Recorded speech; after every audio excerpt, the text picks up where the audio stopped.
तो उसके लिए आप टेंशन मत लीजिए कि क्या पढ़ना है, कहाँ से पढ़ना है, कैसा पढ़ना है, वो सारा कुछ प्रिपरेशन आपको हम कराएंगे। अभी फिलहाल में आप सबसे पहले एक इंट्रो लीजिए कि कौन कौन से सब्जेक्ट्स आपको पढ़ने हैं और इंटरेस्ट डेवलप करने की कोशिश कीजिए कि ये सब्जेक्ट्स हमें क्यों पढ़ना है। ठीक है, चलिए, कल हमने साइंस की क्लास के बारे में पढ़ा था या विज्ञान के बारे में पढ़ा था। आज की क्लास में आपको मैं इकोनॉमी, अर्थव्यवस्था के बारे में थोड़ा सा डिस्कस करूंगा और ये समझाने की कोशिश करूंगा कि क्या इस सब्जेक्ट में ऐसा इंपॉर्टेंट है या क्या इस सब्जेक्ट में ऐसा है जिसके कारण कि आपको इसे पढ़ना चाहिए, और इस एग्जाम के पॉइंट ऑफ व्यू, इस एग्जामिनेशन के पॉइंट ऑफ व्यू से आपको किस तरह से प्रिपरेशन करना चाहिए। ठीक है, चलिए, तो आज की हम क्लास चालू करते हैं और आज की जो हमारी क्लास है वो इकोनॉमी की है। आपका पेपर 3 होता है। इस पेपर 3 में पहली चीज तो साइंस आता है आपको, और दूसरी चीज जो आता है वो दूसरी चीज आपकी इकोनॉमी होती है, इंडियन इकोनॉमी। ठीक है, तो आइए अभी हम इंडियन इकोनॉमी के बारे में थोड़ा सा समझने की कोशिश करते हैं। आई होप सभी लोग आ गए हैं। आपको किसी भी पॉइंट पर कहीं भी कोई डाउट आए, आप जिस तरह से कल चैट बॉक्स के थ्रू डाउट्स अपने पूछ रहे थे, वही मोड हमारा आज भी रहेगा। आप अपने चैट बॉक्स के थ्रू अपने डाउट्स पूछ सकते हैं। आप अपने माइक्स प्लीज ऑफ रखिए, क्योंकि आप अगर अपना माइक ऑन करेंगे तो इस कंडीशन में ना आपको मेरी बात समझ में आएगी, ना हमें आपकी बात समझ में आएगी। ठीक है, तो माइक प्लीज अपने ऑफ रखिएगा। कोई भी डाउट आपको आता है, आपके पास टेक्स्ट बॉक्स है, चैट बॉक्स है, इसमें आप अपना डाउट प्लीज पूछिएगा। ठीक है, चलिए, good evening Prasanna, good evening Pragati, good evening Neeraj, BJ, Nilesh Singh, good evening to all, सभी लोगों को गुड इवनिंग एक बार फिर से। चलिए, गुड इवनिंग राकेश। चलिए, अभी जो हम टॉपिक देख रहे हैं या जो चीज समझने की कोशिश कर रहे हैं, ये इंडियन इकोनॉमी के बारे में है। सबसे पहली चीज ये समझिए कि इंडियन इकोनॉमी मतलब क्या होता है। आपने इस सब्जेक्ट को, मेरे ख्याल से कुछ बच्चे यहाँ पे कॉमर्स स्ट्रीम के भी होंगे, इन्हें इकोनॉमी हो सकता है अपने 11th या 12th में पढ़ा होगा। एक जस्ट इंट्रोडक्शन आपने इकोनॉमी क्लास 11th और 12th में पढ़ा है। यहाँ पे एग्जामिनेशन में आपको उसी चीज को, उसी कॉन्सेप्ट को आपसे, आपके आजू बाजू से कोरिलेट करना है। ठीक है, तो चलिए सबसे पहले हम ये देखते हैं कि इकोनॉमी मतलब क्या होता है। यहाँ पर एक चीज और ध्यान में रखिएगा, आप जब अपनी बुक्स में पढ़ते हैं या सब्जेक्ट के रूप में पढ़ते हैं, तो सब्जेक्ट के रूप में जो आपको सब्जेक्ट आता है वो इकोनॉमिक्स होता है। ठीक है, वो आपका जो सब्जेक्ट होता है वो इकोनॉमिक्स होता है, जिसको कि हम क्या कहते हैं, अर्थशास्त्र कहते हैं। ठीक है, यहां पर इस परीक्षा में आपको इकोनॉमिक्स नहीं पढ़ना है, आपको इकोनॉमी पढ़ना है। कारण ये है कि मैंने आपको कल भी बताया था कि हमारा सिलेबस क्या होता है। तो हमारा सिलेबस हर वो चीज है जो कहीं ना कहीं डायरेक्टली या इनडायरेक्टली आपको इम्पैक्ट करती है, आपके देश को इम्पैक्ट करती है, आपके समाज को इम्पैक्ट करती है। इस जो भी चीजें हमें इन चीजों को इम्पैक्ट करती है वो सब चीजें हमारे सिलेबस में है। इकोनॉमी वापस से वो पॉइंट है जो पॉइंट हम सभी को इम्पैक्ट करती है। कई लोगों का ये भी मानना होता है कि इकोनॉमी मतलब मनी होता है, सिर्फ पैसा होता है सिर्फ। तो ये ध्यान में रखिएगा कि इकोनॉमी मतलब सिर्फ मनी और पैसा नहीं होता है। ठीक है, डिटेल में अभी हम देखेंगे क्या होता है ये और क्या चीजें हमें पढ़नी है। ठीक है, सबसे पहली चीज देखिए कि हम अगर इकोनॉमिक्स को देखें, पहली चीज हम ये समझ लें कि इकोनॉमिक्स क्या है और इकोनॉमी क्या है। दोनों में बहुत ज्यादा डिफरेंस नहीं है, सिर्फ डिफरेंस इतना है, इकोनॉमिक्स एक विज्ञान है और इकोनॉमी उस विज्ञान की एप्लीकेशन है। इकोनॉमिक्स एक साइंस है और इकोनॉमी उसी साइंस का एप्लीकेशन है। ठीक है, मतलब एक सिंपल सी बात समझिए कि आपको अगर घर में सब्जी बनाना आता है तो वो सब्जी बनाने आने की कला जो है वो इकोनॉमिक्स है। लेकिन आप अलग अलग स्थिति में, अलग अलग परिवेश में, अलग अलग जगह में, अलग अलग लोग अलग अलग तरीके से सब्जी बनाते हैं। कोई ज्यादा स्पाइसी बनाता है, कोई कम स्पाइसी बनाता है, यही इकोनॉमिक्स है। ठीक है, जैसे मैं आपको सिंपल एग्जांपल्स में समझाऊं तो आपने वर्ड सुना होगा बजट। अब ये बजट हमारे देश का भी होता है, ये बजट यूएस का भी होता है, ये बजट चाइना का भी होता है, ये बजट नेपाल का भी होता है। सभी जगह का बजट होता है, लेकिन बजट हमारे देश का क्या होता है वो चीज हमारा सिलेबस है। समझ रहे हैं, हमारे देश में जो बजट होगा वो हमारा सिलेबस है। तो चलिए सबसे पहली चीज तो हम ये समझते हैं कि क्यों हमें इकोनॉमिक्स एज अ सब्जेक्ट पढ़ना चाहिए। अभी हम किसी एग्जाम की बात नहीं कर रहे हैं, कोई हम यूपीएससी एमपीपीएससी या किसी एग्जाम की बात नहीं कर रहे हैं, अभी हम सिर्फ एज अ सब्जेक्ट देख रहे हैं, ये एज अ सब्जेक्ट हमें क्यों पढ़ना चाहिए इकोनॉमिक्स। देखिए इकोनॉमिक्स किस चीज के बारे में डील करता है या कौन सी बात आपसे करता है। आपके पास रिसोर्स अवेलेबल है, आपके पास रिसोर्स अवेलेबल है, आपके पास संसाधन अवेलेबल है, आपके पास पैसा है वो एक संसाधन है, बिजली है वो एक संसाधन है, जमीन है वो एक संसाधन है, हमारे पास पेड़ है, नदी है, समुद्र है, ये सब एक संसाधन है।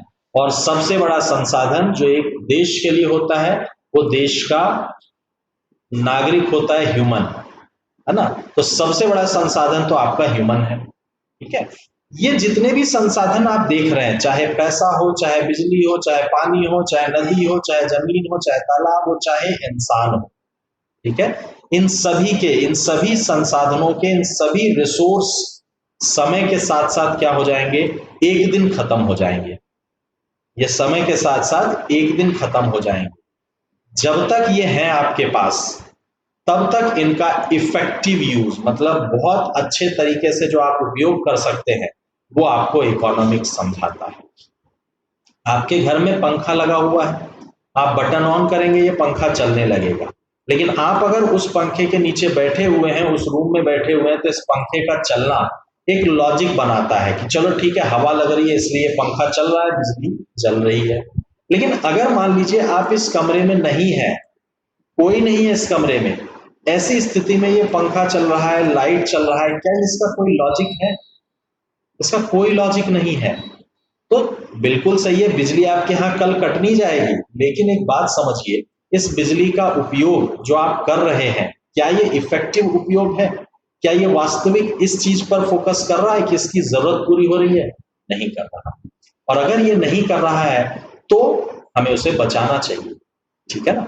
तो इकोनॉमिक्स अर्थव्यवस्था या अर्थशास्त्र जो विषय है, सबसे पहली चीज तो अर्थव्यवस्था इस चीज पर बात करता है कि आपके पास जो रिसोर्स उपलब्ध है, आपके पास जो सारी चीजें उपलब्ध हैं, इनका आप कितने इफेक्टिव तरीके से उपयोग कर सकते हैं, ठीक है। इसलिए भी हमें ये पढ़ना चाहिए, क्योंकि आपको पता है कि अगर इनका इफेक्टिव तरीके से नहीं उपयोग किया गया, नदी का, समुद्र का, जंगलों का, पेड़ पौधे और सबसे इंपॉर्टेंट पैसा, अगर पैसे का इफेक्टिव तरीके से उपयोग नहीं किया गया तो इस सिचुएशन में कहीं ना कहीं नुकसान आपको ही होना है, डायरेक्टली या इनडायरेक्टली, ठीक है। तो इस बात का ध्यान हमें रखते हुए, इस बात का ध्यान हमें रखते हुए ये पीयूष, पीयूष आप अपना माइक्रोफोन, पीयूष आप अपना माइक्रोफोन म्यूट कीजिए, पीयूष आप अपना माइक्रोफोन म्यूट कीजिए।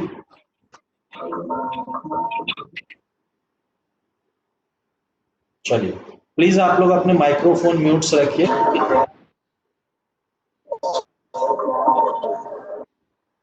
पीयूष आप अपना माइक्रोफोन म्यूट रखिए, ठीक है, क्योंकि आपका अगर माइक्रोफोन ऑन रहेगा,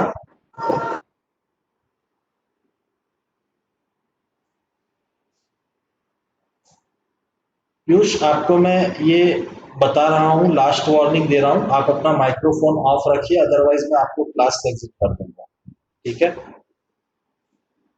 चलिए, तो इकोनॉमिक्स मतलब हम किस चीज की बात कर रहे हैं? इकोनॉमिक्स मतलब हमारे पास जो रिसोर्सेज, हमारे पास जो संसाधन उपलब्ध है, इन संसाधनों का हम सबसे बढ़िया तरीके से कैसे उपयोग कर सकते हैं, वो हमें इकोनॉमिक्स समझाता है, और इसीलिए हमें इकोनॉमिक्स पढ़ना चाहिए, ठीक है। हमने क्या लिखा है यहाँ पे? हमने लिखा है कि हमारे सोसाइटी को, हमारे अस्तित्व को बचाए रखने के लिए, हमारी एग्जिस्टेंस को, हमारी ह्यूमैनिटी को बचाए रखने के लिए हमें क्या करना पड़ेगा? इनका इफेक्टिव यूटिलाइजेशन करना पड़ेगा। आप नदियों को सुखा दीजिए, आप जंगल काट दीजिए, आप जमीन पे खेती किसानी की जमीन पे आप टाउनशिप डेवलप कर लीजिए, इंडस्ट्री डेवलप कर लीजिए, सब संभव है, सब कुछ संभव है। बट एक क्वेश्चन उठाइए क्या ये संभावना, क्या ये चीजें जो हम आज कर रहे हैं ये कल को जाकर के क्वेश्चन मार्क नहीं उठाएगी? बिल्कुल क्वेश्चन मार्क उठाएगी। आप फिर चाहे उठाइए कोई भी क्वेश्चन, चाहे आप क्वेश्चन उठाइए केरला का, चाहे आप क्वेश्चन उठाइए केदारनाथ का, चाहे आप क्वेश्चन उठाइए गुजरात के भूकंप का, कहीं का भी अगर आप बात करेंगे तो क्योंकि हमने अपने रिसोर्सेस को बहुत अच्छे तरीके से इफेक्टिवली यूज नहीं किया है, इसलिए इन सभी चीजों से हमें समस्या हो रही है। ठीक है, चलिए तो क्या चीज हम पढ़ते हैं? तो देखिए, economy is basically a science, basically approach जो आपको ये सिखाता है कि आप अपने रिसोर्सेस को ऑप्टिमल तरीके से, अच्छे तरीके से कैसे यूज कर सकते हैं, जिससे आपकी आवश्यकता की भी पूर्ति हो जाए और आने वाले जनरेशन, आने वाले भविष्य के लिए भी ये उपलब्ध रहे, इफेक्टिव तरीके से उपयोग हो जाए। एक एग्जांपल समझिए, अगर मैं ये बोलता हूं कि आपके पास आज की डेट में 100 रुपए है, इस 100 रुपए का आप डिफरेंट तरीके से यूज कर सकते हैं। इस 100 रुपए को आप घूम फिर करके भी खत्म कर सकते हैं। इस 100 रुपए को आप किसी पुस्तक को खरीद करके, उस पुस्तक को पढ़ करके भी खत्म कर सकते हैं। आपने इसको घूम फिर करके खत्म कर दिया, ये 100 रुपए खत्म हो गया, काम खत्म। लेकिन अगर आपने इसको पुस्तक में खरीदा है, पुस्तक में पढ़ा है, कोई बात पुस्तक में एक ऐसी निकल करके आ गई जो आपको हमेशा के लिए याद हो गई, और आप यूपीएससी का मेंस एग्जाम लिख रहे हैं और वहां पर आपका पासिंग मार्क्स 1 नंबर से अटक रहा है, और यही वो पॉइंट है जो यहाँ पे आपको हेल्प आउट कर जाए, तो आप सोचिए कि यहाँ पे आपने ऑप्टिमल यूज किस चीज में किया है। ठीक है ना? तो ये इस तरह से सोचने का जो तरीका होता है, ये इस तरह से सोचने का जो तरीका होता है, ये तरीका आपको इकोनॉमिक्स सिखाता है ना? हमारे पास देखिए, मैं आपको कई सारे एग्जांपल्स इसके दे सकता हूं जो कि आपके कॉमन लाइफ से जुड़े हुए हैं, जिससे कि आपको ये चीजें समझ में आ जाए। ठीक है, देखिए आप क्लास 12th में हैं तो आपको इतना तो समझ में आता होगा कि हमारे देश में चीजों के जो प्राइजेस हैं वो बढ़ती है समय के साथ साथ, जिसको कि आप इन्फ्लेशन कहते हैं, जिसको कि आप महंगाई कहते हैं, है ना? प्रोडक्ट की जो प्राइजेस होती है, ये प्राइजेस समय के साथ साथ बढ़ती हैं। आप जब क्लास 5th में रहे होंगे तो आपकी कॉपी किताब और पेन अलग कॉस्ट में आती होगी। क्लास 10th में आप पहुंचे तो आपकी बेसिक चीजें अलग कॉस्ट में आती होंगी। क्लास 12th में जब आप पहुंचे तो सब चीजें अलग कॉस्ट में आती होंगी, और ये सब चीजें धीरे धीरे धीरे धीरे बढ़ती जा रही हैं।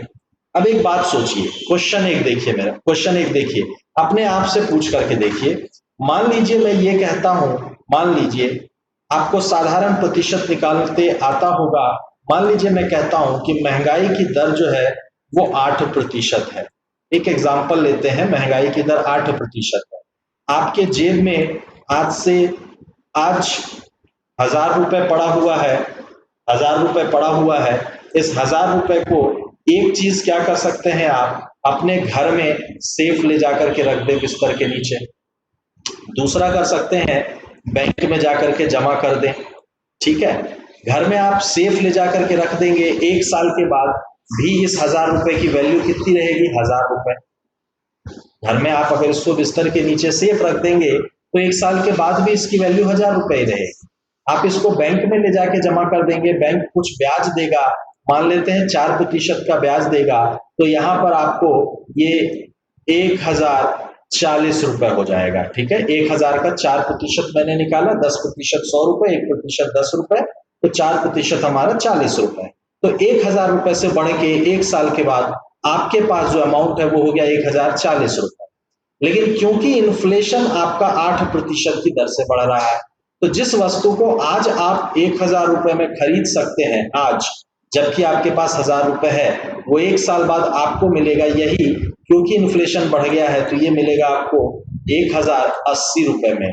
अब आप सोचिए 1 साल पहले जिस वस्तु को आप 1000 रुपए में इसी अमाउंट में खरीद सकते थे, आज 1 साल के बाद आप उस चीज को उतने ही अमाउंट में नहीं खरीद सकते हैं।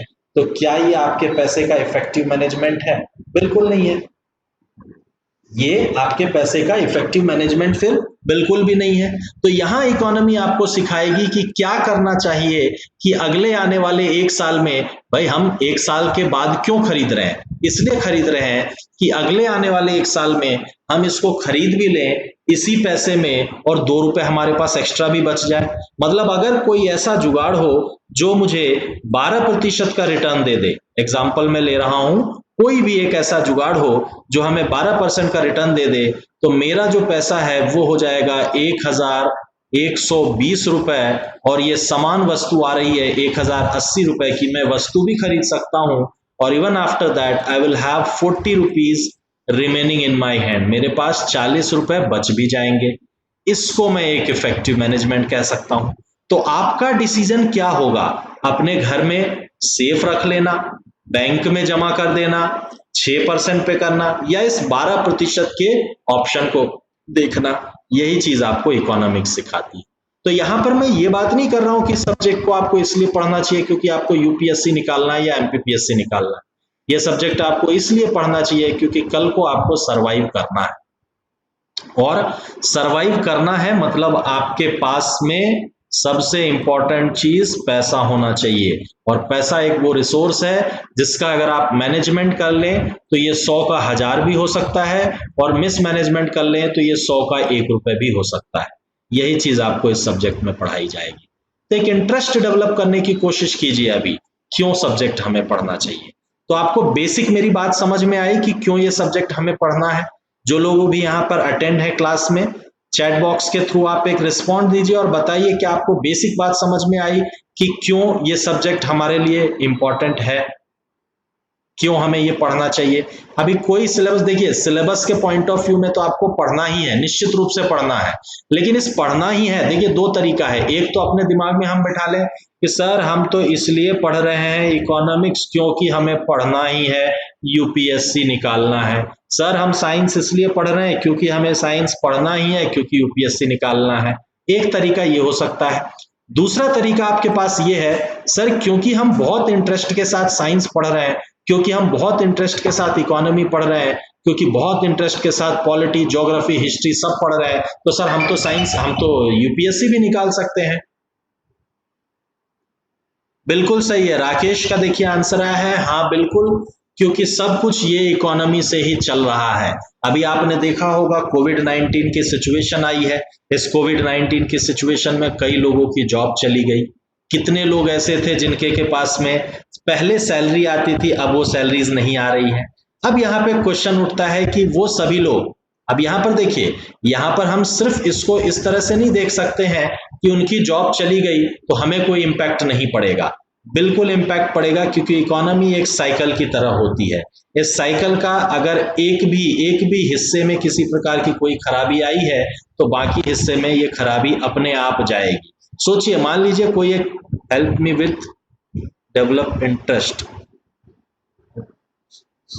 ठीक है मनोज, बहुत बढ़िया, it help me to develop interest, बहुत बढ़िया बात है। तो यहां पर आप एक बात समझिए कि किसी एक व्यक्ति की सैलरी बंद हो गई, अब क्योंकि उसके पास सैलरी नहीं है, अब उसके पास सैलरी नहीं है तो वो बाजार जाकर के चीजों को खरीदेगा नहीं।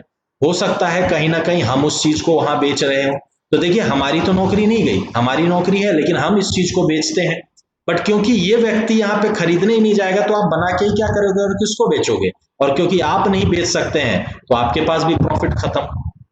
सौरभ कह रहे हैं जब व्यक्ति के लिए लाइवलीहुड नहीं मिलेगा तो इकोनॉमिक साइकिल कैसे चलेगी। बिल्कुल सही है सौरभ, मैं वही बात आपको समझा रहा हूं, और ये लाइवलीहुड बनाने की चीजें, ये सारा कुछ आपको ये सब्जेक्ट निकाल के देता है। ठीक है, तो जस्ट एक इंट्रोडक्शन की क्यों हम सब्जेक्ट ये पढ़ते हैं। अब यहाँ पे देखिए क्या चीजें हैं जो आपको यहाँ पर पढ़ना है, क्या चीजें हैं जो हम यहाँ पर पढ़ेंगे। बहुत सारे टॉपिक आपके पास आएंगे और बहुत इंटरेस्टिंग टॉपिक आएंगे। आप भरोसा रखिए, जिस तरह से भी आप चीजों को आज बुक्स में पढ़ते हैं, इन चीजों को आप इतने इंटरेस्टिंग तरीके से आप पढ़ेंगे कि ये जो भी चीज आप बुक में पढ़ते हैं वो आपको आजू बाजू दिखाई देगा।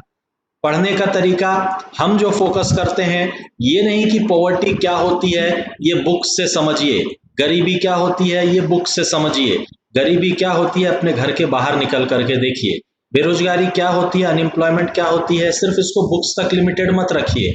बजट क्या होता है अपने घर में पूछिए, अपने घर में पूछिए जब आपके पापा और मम्मी बजट डिसाइड करते होंगे। ठीक है ना, तो ये सारी चीजें प्रैक्टिकल अप्रोच में देखने की और सीखने की कोशिश हम करेंगे। ठीक है, तो देखिए हम क्या क्या पढ़ेंगे। तो कुछ चीजें मैंने यहाँ पर रखा है, कुछ चीजें हमने पॉइंट आउट किया है। वैसे तो हम इससे बहुत बहुत ज्यादा कुछ पढ़ेंगे, लेकिन अभी फिलहाल के लिए कुछ चीजें जो हमने पॉइंट आउट किया है उसके बारे में। राकेश, एक बार आप अपना माइक्रोफोन चेक कीजिए, क्या बाकी लोगों को आवाज आ रही है मेरी?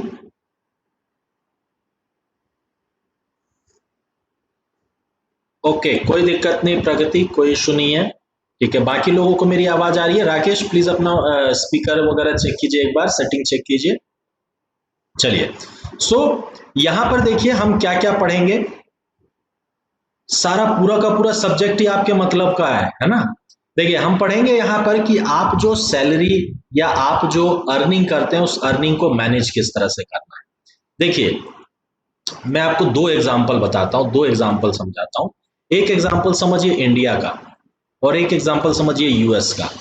देखिए इंडिया में भी एक व्यक्ति अपनी उम्र के लगभग लगभग 60 साल तक काम करता है और यूएस में भी एक व्यक्ति अपने उम्र के लगभग लगभग 60 साल तक करता है।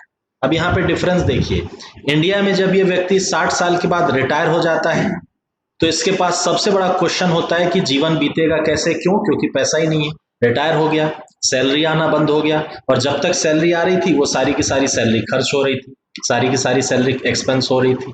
अब यहाँ पे जाके देखिए ये व्यक्ति क्या करेगा, उस रिटायरमेंट से टैक्सी खरीदेगा, ऑटो खरीदेगा, उसको चलाएगा। मतलब इसके पास एक क्वेश्चन मार्क है कि जीवन अब हम बिताए कैसे, क्योंकि अब तो हमारे पास, क्योंकि जीवन तो उसको 80 साल हो सकता है, 90 साल 100 साल तक जीना पड़े, लेकिन सैलरी या इनकम का सोर्स उसका बंद हो गया।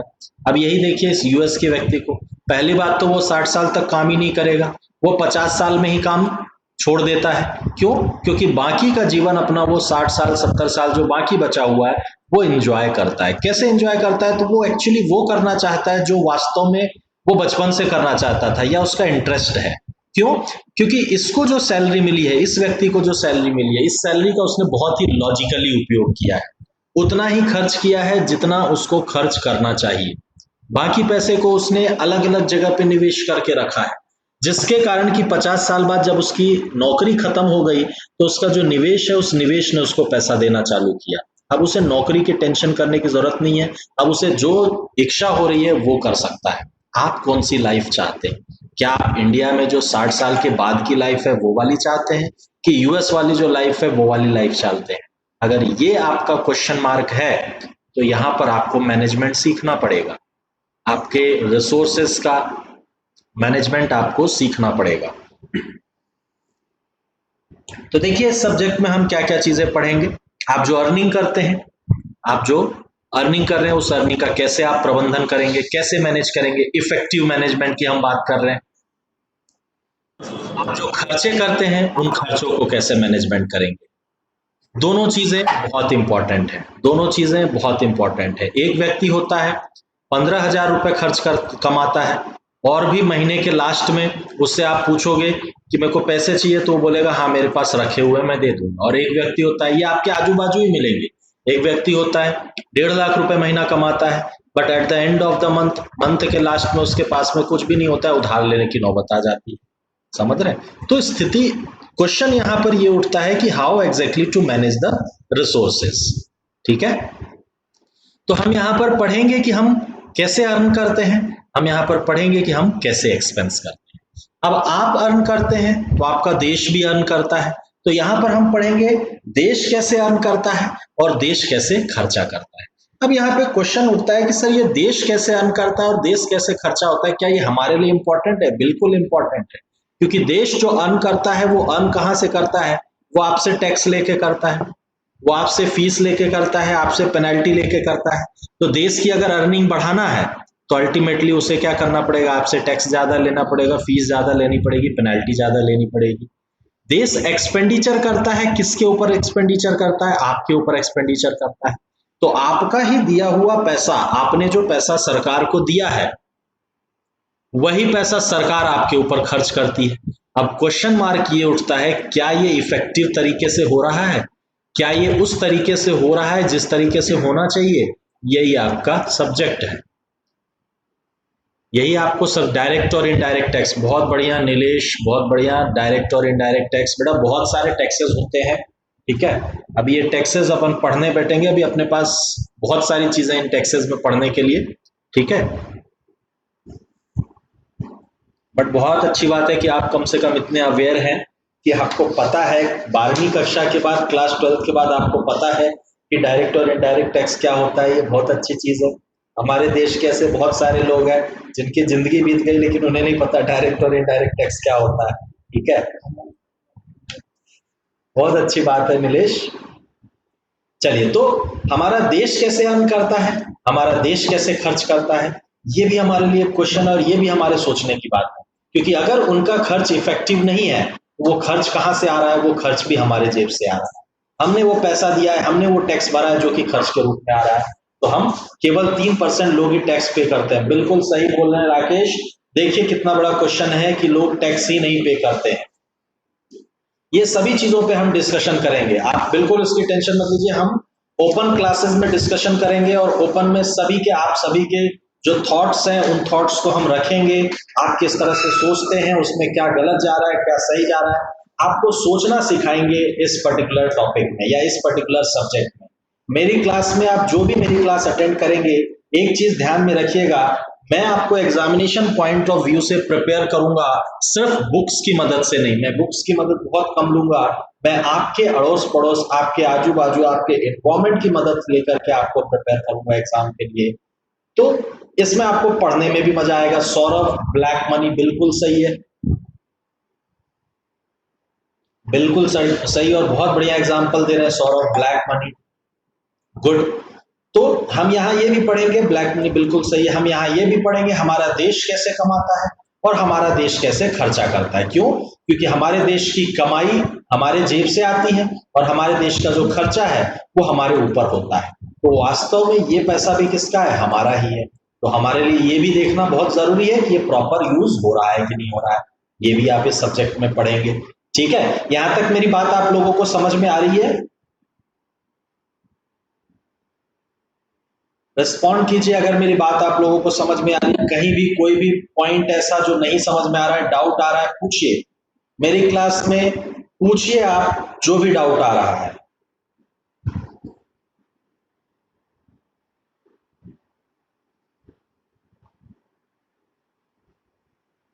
बहुत बढ़िया, सौरभ को आ रहा है, Manoj yes sir, Rakesh of course, Akanksha बहुत बढ़िया, बहुत बढ़िया, Sonu, Neeraj, good good good good good, Akanksha good good good, Shivani, Giriraj बहुत बढ़िया, श्रुति, पलक, राजपाल बहुत बहुत बढ़िया बेटा, दीप। चलिए, इसके बाद और थोड़ा सा देखते हैं। हम यहाँ पर पढ़ेंगे इन्फ्लेशन क्या होता है। जैसे मैंने सबसे पहली स्लाइड में बताया, इन्फ्लेशन, प्रसन्ना भी समझ में आ रहा है, बहुत बढ़िया पीयूष। इन्फ्लेशन, इन्फ्लेशन को हिंदी में हम क्या बोलते हैं? मुद्रास्फीति, और सरल भाषा में बोले तो महंगाई। इसको हम और सरल भाषा में बोले तो हम क्या बोलते हैं? महंगाई। अब ये महंगाई एक ऐसी चीज है जिस महंगाई से ना तो आप अनछुए हैं, ना तो हम इससे अनटच्ड हैं। ये एक ऐसी चीज है जो यहाँ जितने लोग हैं इनको इम्पैक्ट करती है, आपके घर में जितने लोग हैं उनको इम्पैक्ट करती है, आपके अड़ोस पड़ोस में जो लोग हैं उनको इम्पैक्ट करती है। हर वो व्यक्ति जो इस देश में या किसी और देश में रहता है, महंगाई उसको इम्पैक्ट करती है। और अगर ये इतना इंपॉर्टेंट फैक्टर है, क्यों महंगाई इम्पैक्ट करती है? भाई आज से 10 साल पहले अगर मैं जाऊं तो 2 लीटर दूध मेरे घर में आता था फॉर एन एग्जाम्पल, तो ये 2 लीटर दूध के लिए मुझे शायद देने पड़ते थे, या मैं बोलूं 1 लीटर दूध मेरे घर में आता था तो ये 1 लीटर दूध के लिए मुझे देने पड़ते थे शायद 20 से 25 रुपए। आज की डेट में इसी 1 लीटर दूध के लिए मुझे देने पड़ते हैं 50 रुपए। जब मैं छोटा था और बाजार जाता था तो हम 150 रुपए में, 150 रुपए में आप बिलीव करिए, 150 रुपए में दो थैले भर के, 2 थैले भर के सामान ले आते थे, जिसमें आलू, प्याज, टमाटर, मिर्ची, नींबू, हल्दी सब कुछ होता था। आज आप बाजार जाते हैं और अगर 150 रुपए लेकर के जाते हैं तो शायद आप 5 किलो आलू ही ला पाए, या शायद आप आलू और प्याज ले आए, आप वो थैला भर के नहीं ला सकते। ये किसके कारण है? मुद्रा से एक सर्कल है इकोनॉमी, बिल्कुल सही है राकेश, बिल्कुल बिल्कुल। तो ये किसके कारण है? ये मुद्रास्फीति के कारण। मतलब अगर मैं पहले भी 1 लीटर दूध कंज्यूम करता था तो मेरा काम 20 रुपए में चल जाता था, लेकिन आज भी अगर 1 लीटर दूध कंज्यूम कर रहा हूं तो मुझे 50 रुपए अर्न करने पड़ेंगे। मतलब कहीं ना कहीं मुझे, आपको और हर किसी को ये इम्पैक्ट कर रहा है। इसके बारे में हम पढ़ेंगे। Poor are becoming poorer and rich are becoming richer. बिल्कुल सही है नीलेश, बहुत बढ़िया। Due to inflation, demand and supply के अकॉर्डिंग। बहुत बढ़िया है नीलेश, बिकॉज ऑफ इन्फ्लेशन। बिल्कुल सही है, बिल्कुल सही है। तो ये सारी चीजें जो आप बात कर रहे हैं ना, ये सारी चीजें जो आप बात कर रहे हैं, poorer are becoming poorer due to inflation, economic cycle, ये सब चीजें हम समझेंगे। ये सब चीजें हम प्रैक्टिकल एग्जांपल्स के साथ में समझेंगे, ठीक है ना। तो इसलिए हमें बिल्कुल भाई ये इन्फ्लेशन के बारे में पढ़ना चाहिए। अगर ये इतना बड़ा मैटर है जो हमारे को जिंदगी भर ये हमारे साथ चलना है, तो हमें इसके बारे में पढ़ना चाहिए कि कैसे हम इसको टैकल कर सकते हैं। जैसे आज आपके सामने एक समस्या आई, आज आपके सामने आई कोविड की समस्या, तो पूरी दुनिया लगी हुई है इसके वैक्सीन को ढूंढने के लिए। ये कोविड की समस्या तो आज आई है, ये कोविड की समस्या शायद कुछ समय तक रहेगी, फिर समाप्त हो जाएगी। ये इन्फ्लेशन तो आपके बचपन से है, और आप जब तक हैं जब तक ये इन्फ्लेशन रहेगा, तो इसका भी तो वैक्सीन ढूंढना चाहिए हमें। तो कैसे इसका वैक्सीन वर्कआउट करेगा, ये आप पढ़ेंगे इस क्लास में। आकांक्षा श्रीवास्तव माइक बंद करो। आकांक्षा श्रीवास्तव अपना माइक बंद करो। बहुत दिमाग है ना, 12वीं कक्षा में आ गए काय को। सर प्लीज रिमूव आकांक्षा श्रीवास्तव। सही तो बात है, तेरे में इतना दिमाग है प्राची, वो अच्छी दिख रही है, जरा अपना भी तो अक्कल आजमाना कि आंटी ने बोल दिया तो बोल दिया। साक्षी कंगराड़े अपना माइक बंद करें। साक्षी कंगराड़े, आप लोग प्लीज अपने माइक्स म्यूट रखिए, ठीक है। आप लोग प्लीज अपने माइक म्यूट रखिए, अदरवाइज फिर आपको क्लास से रिमूव कर दिया जाएगा, ठीक है। आप लोग प्लीज अपने माइक म्यूट रखिए।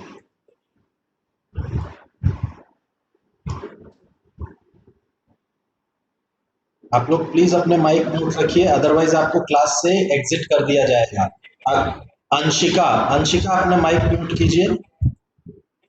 अंशिका अपना माइक म्यूट कीजिए प्लीज। बेटा आप सभी लोग प्लीज अपने माइक म्यूट रखिए, क्योंकि आपके माइक चलते रहेंगे। ये साक्षी गंगाड़े, प्लीज बेटा माइक म्यूट करिए आप अपना, अदरवाइज आपको कुछ भी समझ में नहीं आएगा, है ना। तो आप अपना प्लीज माइक म्यूट रखिए।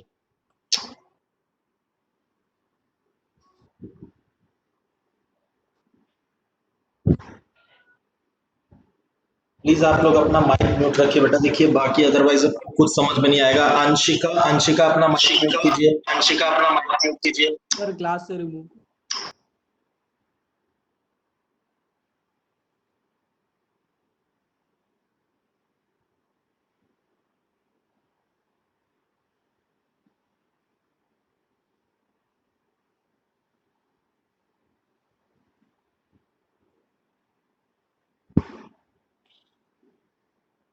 आप लोग को दिख रहा है?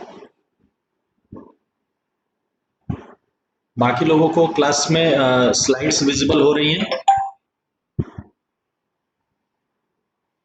Okay okay, good good good good good good. चलिए प्लीज देखिए, क्लास डिस्टर्ब मत कीजिए, आप लोग अपने माइक म्यूट रखिए, ठीक है। क्लास प्लीज डिस्टर्ब मत कीजिए। चलिए अगली चीज देखिए, यहां पर हम बात कर रहे हैं बजट की। तो यहां पर हम और क्या पढ़ेंगे, हम बजट के बारे में पढ़ेंगे। अब बजट बेसिकली किस चीज की बात हो रही है? बजट बात हो रही है एक अनुमान की, एक एस्टिमेटम की, है ना। इस एस्टिमेटम में हम क्या देख रहे हैं कि हमारे पास अगले 1 महीने में कितनी इनकम आएगी, और उस इनकम का हम किस तरह से यूज करेंगे, इसको हम किस तरह से स्पेंड करेंगे। इस चीज को हम क्या कहते हैं, बजट। तो बजट एक ऐसी चीज है जो आपके घर में भी बनती है। आप अपने पापा से पूछना, अपने मम्मी से पूछना, हर महीने आपके घर में एक बजट बनाया जाता है, और इस बजट पर हम पूरा महीना निकालते हैं। उसी तरह से सरकार भी एक बजट बनाती है। क्यों ये बजट मेरे लिए इंपॉर्टेंट है? क्योंकि इस बजट में सरकार ये टारगेट रखती है कि हमें इतना पैसा मिलेगा और हम यहाँ यहाँ खर्च करेंगे। तो ये पैसा मिलेगा और ये पैसा खर्च करेंगे, ये एक बहुत बड़ा क्वेश्चन होता है, बजट लिमिटेड होता है क्या? देखिए बहुत बढ़िया, हमारे पास कुछ क्वेश्चंस आ रहे हैं बच्चों के, फटाफट एक बार हम उसको भी देख लेते हैं। देखिए सौरभ का क्वेश्चन है, सरकारी बजट लिमिटेड होता है क्या?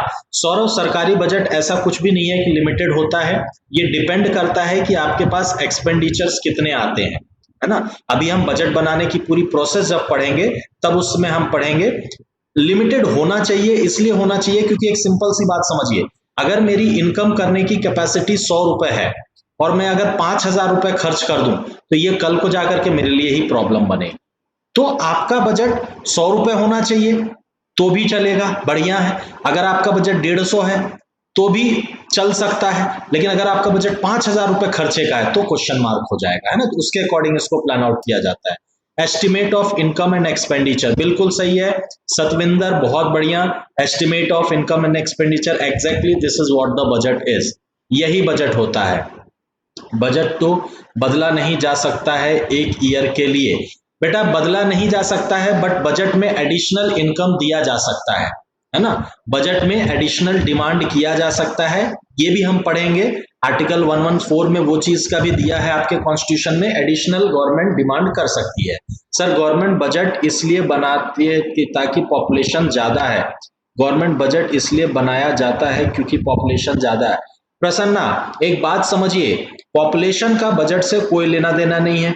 आप अपने घर में आज अपने पापा से पूछिएगा तो आपके पापा भी बताएंगे कि हमारे भी घर में बजट बनता है, समझ रहे हैं। एक इंडिविजुअल, जब आप एक अकेले व्यक्ति होते हैं तो भी आप बजट बनाते हैं। मान लीजिए आपको एक पॉकेट मनी मिलती है, 1,000 रुपए की पॉकेट मनी मिलती है, तो आप एक प्लान करते हैं कि अगले महीने मुझे 1,000 रुपए मिलना है तो मैं ये बुक खरीदूंगा, ये कॉपी खरीदूंगा, एक बजट बनाते हैं। तो बजट एक इंडिविजुअल की नीड है, इसलिए नीड है ताकि हम टारगेट से भटक ना जाए। हमारी जो हमारे पास जो इनकम का सोर्स है उससे हम भटक ना जाए, इसलिए बजट जरूरी है, ठीक है। तो पॉपुलेशन से इसका कोई लेना देना नहीं बेटा, है ना। चलिए क्लियर है प्रसन्ना, राकेश। राकेश हम पूरे डिटेल में पढ़ेंगे, बजट कितने तरह का होता है, कौन से देश का कैसा होता है, कैसे बनाया जाता है, कौन कौन से खर्चे होते हैं, कौन सी आय होती है, कौन सी इनकम होती है, हमारे देश की क्या कंडीशन है, अच्छी है खराब है, क्या होना चाहिए, सब पढ़ेंगे क्लास में। एक भी चीज की आप टेंशन मत लीजिए। घर की इनकम लिमिटेड होती है बट गवर्नमेंट की नहीं, बेटा गवर्नमेंट की भी इनकम लिमिटेड होती है।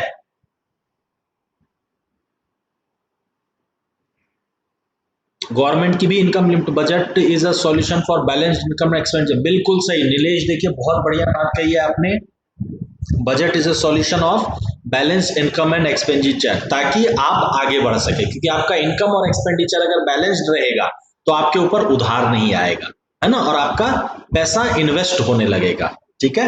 बहुत बढ़िया, बहुत बढ़िया, वेरी गुड। चलिए आगे थोड़ा सा हम देख लेते हैं, है ना। तो हमें बजट के बारे में भी पढ़ना है, पूरा डिटेल में पढ़ाया जाएगा, बिल्कुल ध्यान, बिल्कुल इस बात की टेंशन मत लीजिए। जिस दिन आपको जो टॉपिक पढ़ाऊंगा, जिस दिन आपको, जितने भी लोग यहाँ पर हैं, आज ये बात मान करके चलिए कि जिस दिन आपको जो टॉपिक पढ़ाया जाएगा, जिस दिन आपको जो टॉपिक पढ़ाऊंगा, टॉपिक खत्म होने के बाद आई गारंटी यू आपके दिमाग में एक क्वेश्चन नहीं बचेगा। आई गारंटी यू एक क्वेश्चन आपके दिमाग में नहीं बचेगा। ये कैसे होगा?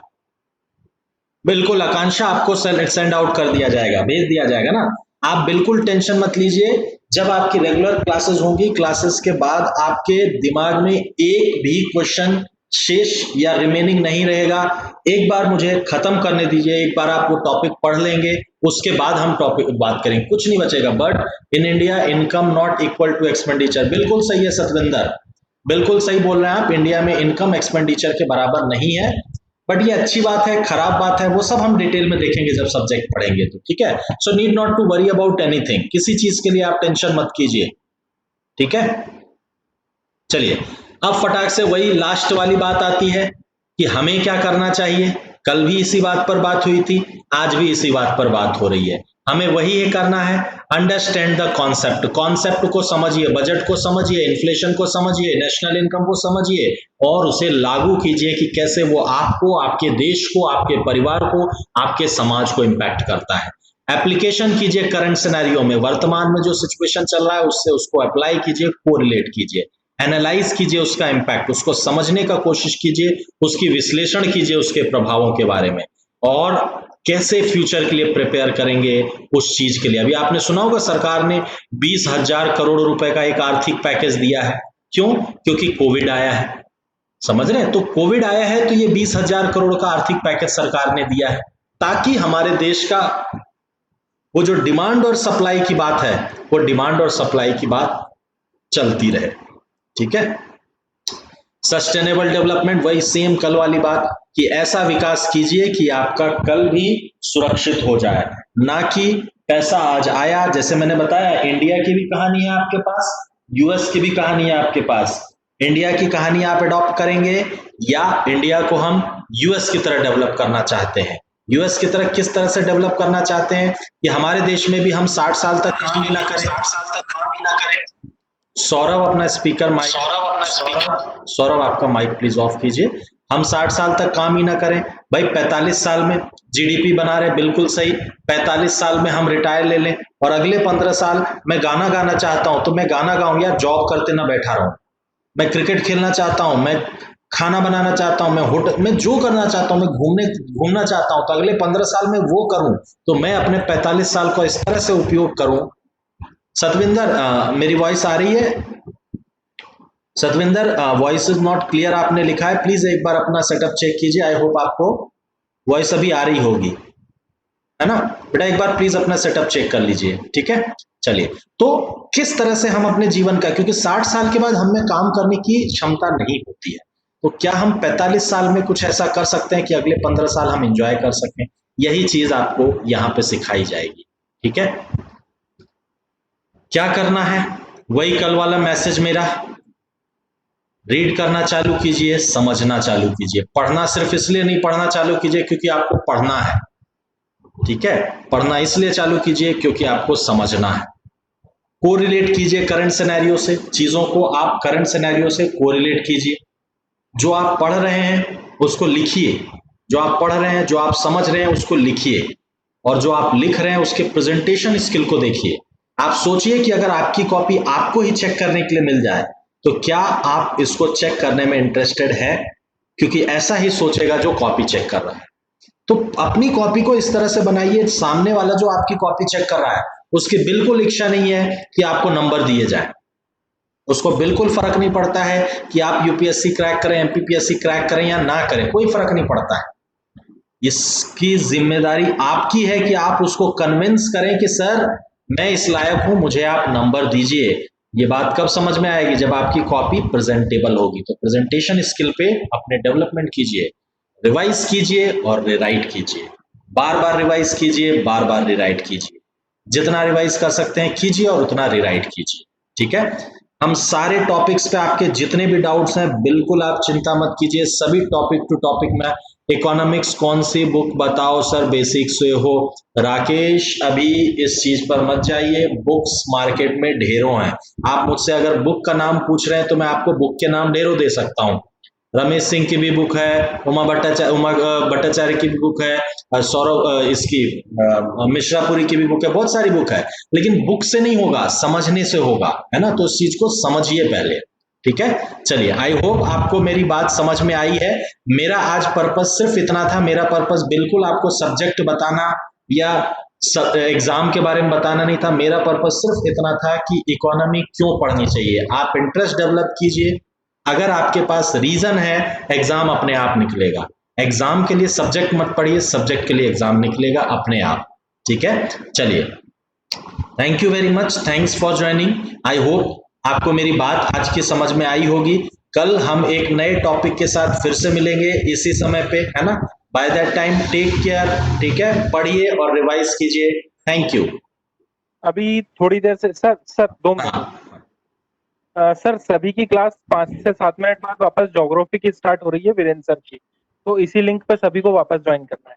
ठीक है बेटा, 5 से 7 मिनट में आपकी ज्योग्राफी की क्लास है शर्मा सर की, तो आपको वापस से इसी लिंक पे लॉगिन करना है, ठीक है? इसी लिंक पे लॉगिन करना है आपको वापस से, ठीक है? चलिए, yes, okay sir, thank you. Okay sir.